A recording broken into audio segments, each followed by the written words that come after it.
Trevor, the traction engine, enjoyed living in the vicarage orchard.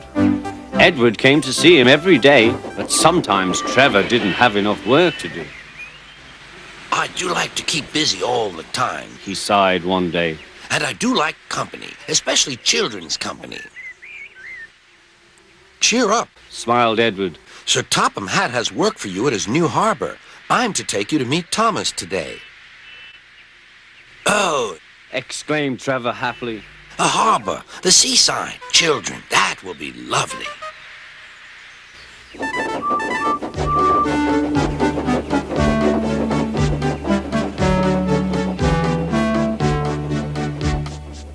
Thomas was on his way to the harbor with a trainload of metal pilings. They were needed to make the harbor wall firm and safe. Hello, Thomas. Said Edward. This is Trevor, a friend of mine. He's a traction engine. Thomas eyed the newcomer doubtfully. A what engine? He asked. A traction engine. Explained Trevor. I run on roads instead of rails. Can you take me to the harbor, please? Sir Topham Hatt has a job for me. Yes, of course, replied Thomas, but he was still puzzled. Workmen coupled Trevor's car to Thomas's train, and soon they were ready to start their journey.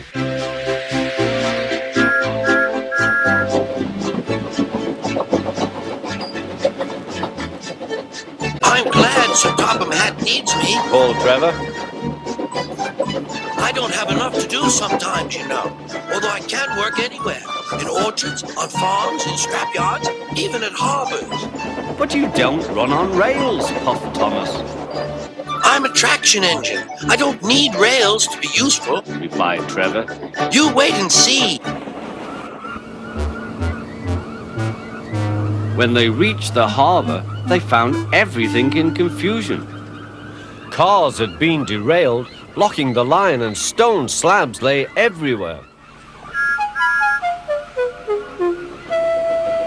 We must get these pilings past. They are essential.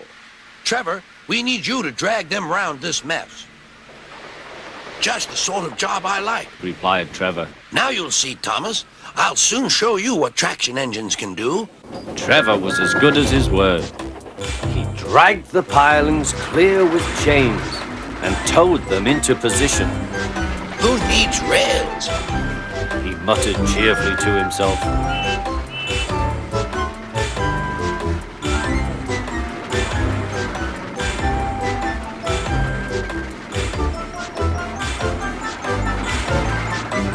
Later, Thomas brought Annie and Clarabel to visit him. Thomas was most impressed. Now I understand how useful a traction engine can be. The coaches were full of children. Trevor gave them rides along the harbor. He liked this best of all.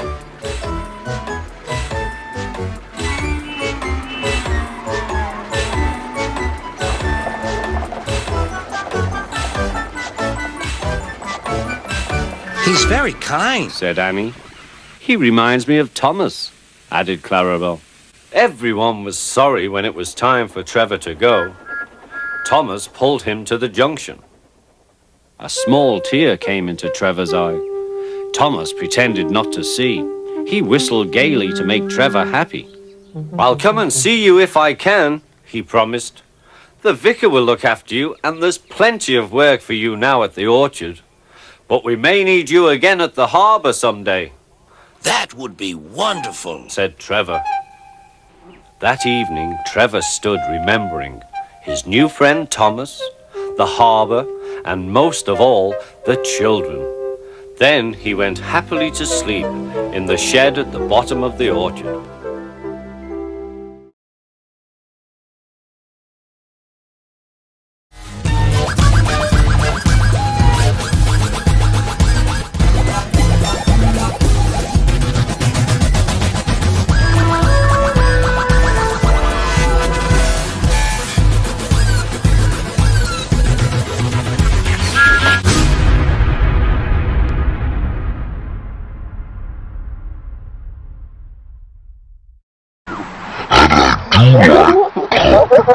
Especially children's company.